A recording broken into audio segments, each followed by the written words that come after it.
Hey guys, David the Fishing Pastor here, and today I want to talk about the basics of using a baitcaster.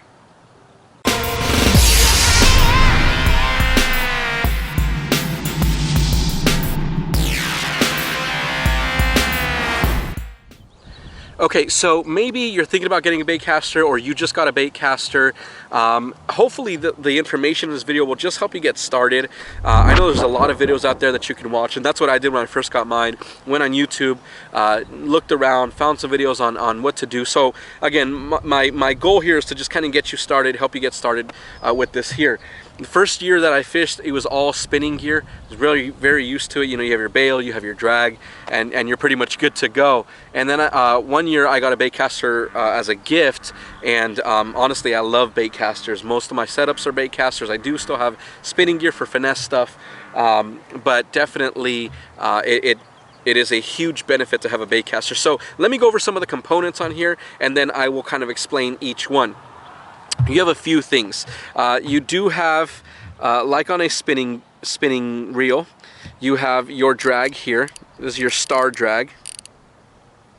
Then you have your tension spool knob there. That moves up and down.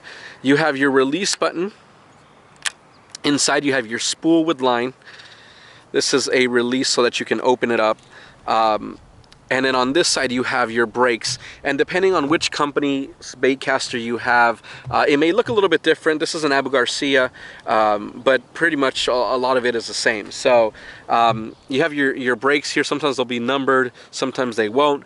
But basically those are the different components of a baitcaster. Now let me explain each one, because each one is important and each one is necessary.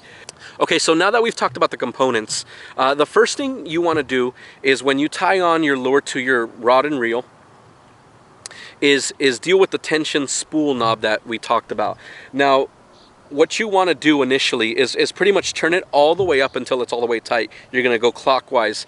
And what you want is when you hit your release, nothing happens. The lure stays in place, nothing happens. Now what you're going to do, and you have to do this really with every single lure you throw on there. This is not just a one-time thing. This is every time, and it's you know, it's more simple than it sounds, and you know, it doesn't take long, but pretty much what you want to do is back off that tension one click at a time. And you want to do that until that lure starts to fall. All right, so here's what happens is if it's too tight, when you click your button, if it doesn't move, you're going to try to cast out or flip out or whatever you're doing, and it's not going to go anywhere. It's just going to stay there. That's holding your spool in place.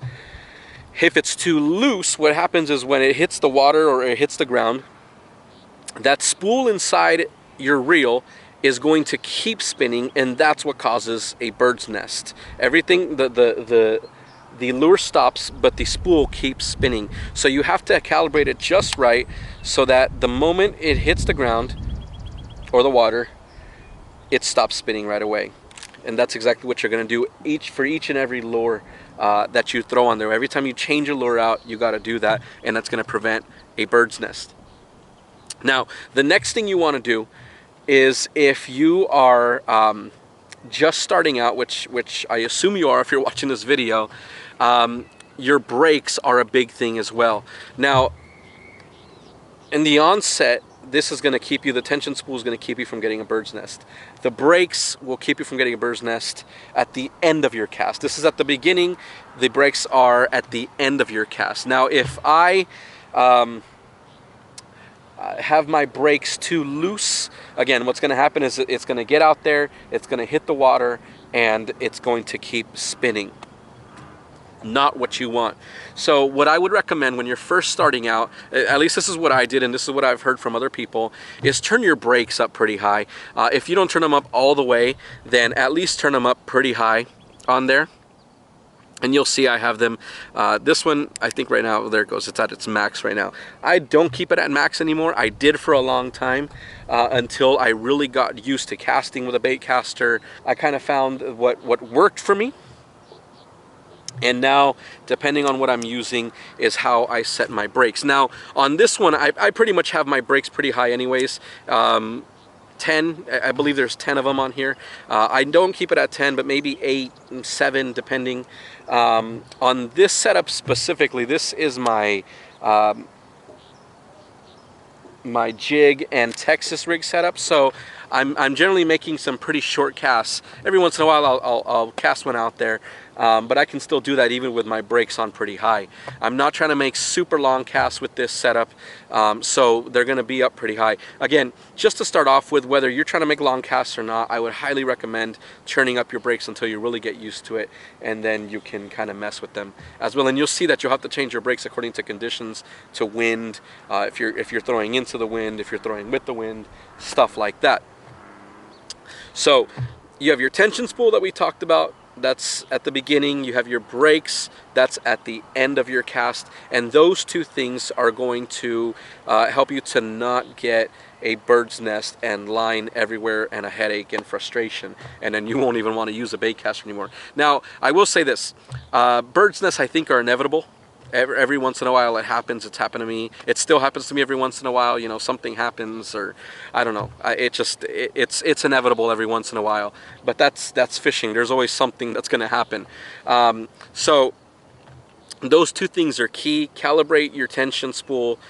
Make sure it's just right for that lure. You don't want it too tight. You don't want it too loose. You want it just perfect. You want your brakes set to start off with pretty high till you get used to it. For example, this one's pretty high, but on my cranking setup that I have here, I have the brakes actually pretty low. And you'll see that here. So they're up probably to about 6. I can even go maybe halfway 5, something like that. And again, with this setup, I'm trying to bomb cast out there. I'm trying to get my crankbait out as far as possible so that I could get it to its maximum depth. But if I'm, again, fishing into the wind, then I'm going to turn those brakes up a little bit so that I'm not getting those bird's nests on there. Very important. You have your drag that we talked about, and you're going to use it the same way you use it on any other reel, on a spinning reel, whatever, according to how you're fighting that fish. And then of course your release button. But I guarantee you, you're going to love a baitcaster, whether you're thinking about one, whether you've just gotten one. Again, it's my bread and butter. You can fish so much quicker. You can cover so much more water with a baitcaster, I think, than with a spinning reel. It's just more, I think it's more versatile, to be honest. And then you pair it up with some good rods, depending on what you're fishing, how you're fishing, some great line, you know, and each one is different. I generally will put braided line on both my baitcasters and my spinning reels, and then I will just use fluorocarbon or monofilament leaders depending on what I'm fishing. This one I'm generally fishing straight braid because I'm using this to flip into cover and things like that, and I've had to pull out of, you know, some real heavy stuff. And then with my cranking setup, this one has just straight fluorocarbon, and that's 12-pound fluorocarbon. I pretty much don't crank with anything else except for 12-pound fluorocarbon. All right, so there you go. If you're thinking about getting a baitcaster, or you just got a baitcaster, you know, you're gonna love it. Just play with it, use it up, and it's gonna be great. It may be frustrating at first. It was a little bit for me, but once I really got the hang of it, honestly, it's hard for me to go back to spinning gear now. Again, I do use it, but I really prefer baitcasters. You can cover a lot more water, fish heavier lures, things like that. So it's great. Again, hopefully this helps you out. And we may talk about some other stuff in another video if possible. But yeah, I'm gonna end it on that. Go out and get yourself some baitcasters. Doesn't matter what company, really. I mean, whatever works for you. I like Abu Garcia's, but I really want to kind of branch out into some other companies like Shimano and stuff. But if you got a lose or whatever you have, should work great for you. So thanks again for watching. You guys are amazing. I appreciate all your likes and subscriptions and all your support, your great comments. If you have any questions about this, please leave your question in the comments below, or you can email me thefishandpastor@gmail.com, and I will get back to you as soon as I can. So thanks again, guys. God bless, and I will see you in my next video.